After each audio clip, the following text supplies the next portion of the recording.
Tamil cinema நேயர்களுக்கு என்னுடைய அன்பு வணக்கம். வெல்கம் டு எம்டி திரை.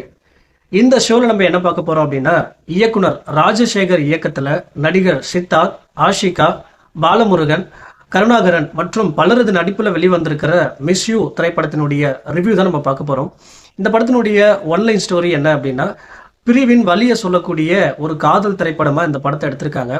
இந்த படத்தினுடைய ஆரம்பத்திலேயே கதாநாயகன் சித்தார்த் வந்து பாத்தீங்கன்னா இயக்குனர் ஆகணும் அப்படின்னு சொல்லி முயற்சி பண்ணிட்டு இருப்பாரு. இவருக்கும் ஒரு அமைச்சருக்கும் சில பிரச்சனைகள் ஏற்படும். அந்த பிரச்சனைகளின் விளைவா இவருக்கு ஒரு விபத்து ஏற்படும். அந்த விபத்துல மன ரீதியாகவும் உடல் ரீதியாகவும் சில பிரச்சனைகள் இவருக்கு இருக்கும். அந்த பிரச்சனைகளின் தீர்வுக்கு பிறகு கருணாகரனுடைய நட்பு கிடைக்குது. அவருடைய நட்பின் மூலமா பெங்களூர்ல சில காலம் வாழ்ந்து வராரு. அப்போ கதாநாயகியான ஆஷிகாவை சந்திக்கிறாரு. தன்னுடைய காதலையும் வெளிப்படுத்துறாரு. ஆனா ஆஷிகா சித்தார்த்துடைய காதலை ஏற்க மறுக்கிறாங்க. இதற்கு பிறகு சித்தார்த் தன்னுடைய அம்மா கிட்ட ஆஷிகாவுடைய போட்டோவை காட்டி இவ தான் உன் மருமக அப்படின்னு சொல்லும்போது, சித்தார்த்துடைய அம்மா அவங்களுக்கு ஏற்படுற அந்த பேர் அதிர்ச்சி இருக்கு இல்லையா, அந்த அதிர்ச்சிக்கான காரணம் என்ன, சித்தார்த்துக்கும் அமைச்சருக்குமான பிரச்சனை என்ன, சித்தார்த்துக்கு ஏற்படுற மன ரீதியான உடல் ரீதியான பிரச்சனைக்கு காரணம் என்ன அப்படின்னு பல விஷயங்களை சொல்லக்கூடிய படம் தான் மிஸ் யூ.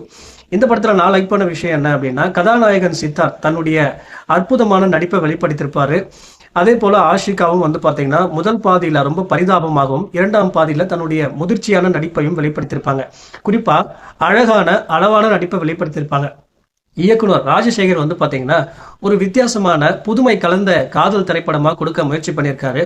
அதுல வெற்றியும் அடைஞ்சிருக்காரு அப்படின்னு தான் சொல்லணும். முதல் பாதியில ஒரு சில குறைகள் இருந்தாலும் இரண்டாம் பாதியில அதை சரி செஞ்சிருக்காரு. ஜிப்ரானுடைய பின்னணி இசை கேட்குற மாதிரி இருக்கு. பட் பாடல்கள் அந்த அளவுக்கு ஓகே இல்லை அப்படின்னு தான் சொல்லணும். அதே போல ஒளிப்பதிவும் வந்து பார்த்தீங்கன்னா ரொம்ப கலர்ஃபுல்லாக கொடுத்துருக்காங்க. இந்த படம் வந்து பார்த்தீங்கன்னா ஒரு பிரிவின் காதல் வழியை சொல்லக்கூடிய ஒரு படமாக எடுத்திருக்காங்க. பாடல்கள் ஒரு சில இடத்துல படத்தின் வேகத்திற்கு தடையா இருந்தாலும் ஓரளவுக்கு ஓகே அப்படின்னு தான் சொல்லணும். இந்த படத்துக்கு நான் கொடுக்குற ரேட்டிங் 5 to 5.9. அடுத்த விமர்சனத்தில் சந்திக்கலாம். நன்றி, வணக்கம்.